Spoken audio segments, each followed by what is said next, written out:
बहुत समय पहले की बात है। एक ठग व्यापारी का वेश बनाकर किसी गांव में पहुंचा।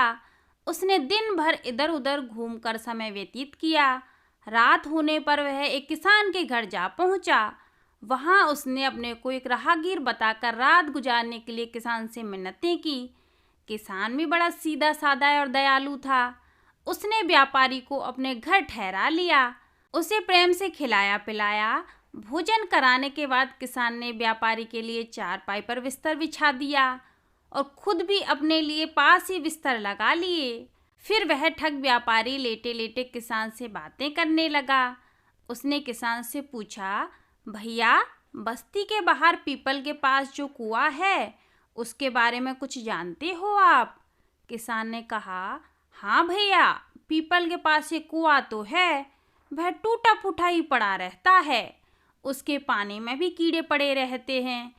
गांव वाले उसका पानी कभी भी नहीं पीते हैं। फिर व्यापारी ने अपनी आवाज को कुछ धीमा करते हुए कहा, तुम जानते हो वह चांदी का कुआं है, उसका मालिक मैं ही तो हूँ।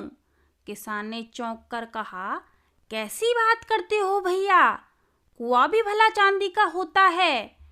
फिर ठग व्यापारी ने कहा, हाँ, मैं स्वयं भी इस कुएं के बारे में अब तक नहीं जानता था, लेकिन एक माह पूर्व जब मैंने अचानक दादाजी की अलमारी खोली तो अन्य पुराने सामानों के साथ मुझे एक कागज मिला था।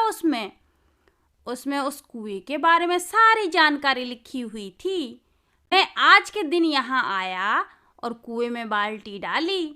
बाहर निकालने पर देखा कि गंदे पानी के साथ 2-3 चांदी के गहने बाल्टी में आ गए।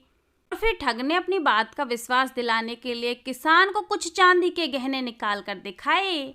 गहने देखकर किसान को व्यापारी की बात पर विश्वास हो गया था और वह बोला, तब तो सचमुच बड़े भाग्यवान हो भैया आप। ठग व्यापारी को इसी अवसर की तलाश थी। वह बोला, मुझे धन का लालच नहीं है भैया, मगर मैं रहता बड़ी ही दूर शहर में हूँ। यह कुआं बेचने के लिए ही मैं यहाँ आया हूँ। सोचता हूँ तुम भले आदमी हो, क्यों ना मैं तुम्हें ही बेच दूँ ये कुआं। बेचारा भोला भाला किसान व्यापारी की चिकनी चुपड़ी बातों में बड़ी ही आसानी से आ गया। वह व्यापारी से चांदी का कुआं खरीदने के लिए तैयार भी हो गया। आखिर में कुएं का दोनों में 2000 रुपये का सौदा हो गया। किसान व्यापारी से बातें करने के बाद किसान अपनी पत्नी के पास गया और सारी बात बताकर उससे 2000 रुपये मांगने लगा। किसान की पत्नी बड़ी ही चतुर थी। उसने पति से कहा, देखो जी, मुझे तो इन बातों पर यकीन नहीं हो रहा है।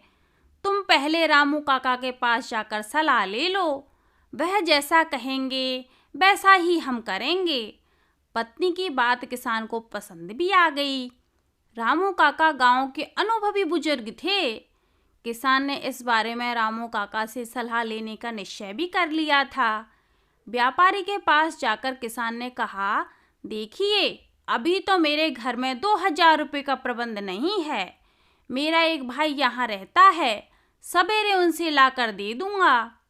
ठग व्यापारी बोला, अच्छी बात है भैया, लेकिन ध्यान रखना गांव में किसी को यह बात पता ना चले, वरना सब मेरे पीछे पड़ जाएंगे कि ये कुआं हमें दे दो, यह कुआं हमें दे दो। सवेरा होने पर किसान भाई से रुपए लेने के बहाने रामू काका के पास पहुंच गया और उन्हें सारी बात विस्तार से बताई। रामू काका बोले, देखो भैया, आज मैं इतना बूढ़ा हो चला हूँ, लेकिन मैंने आज तक चांदी के कुएं के बारे में कभी भी नहीं सुना है। तुम ऐसा करो, उस व्यापारी से जाकर कहो कि मेरे भाई ने कहा है, लिखा पढ़ी होगी तो मैं 2000 रुपये दूंगा और बिना लिखा पढ़ी के तो 1000 रुपये दे पाऊंगा।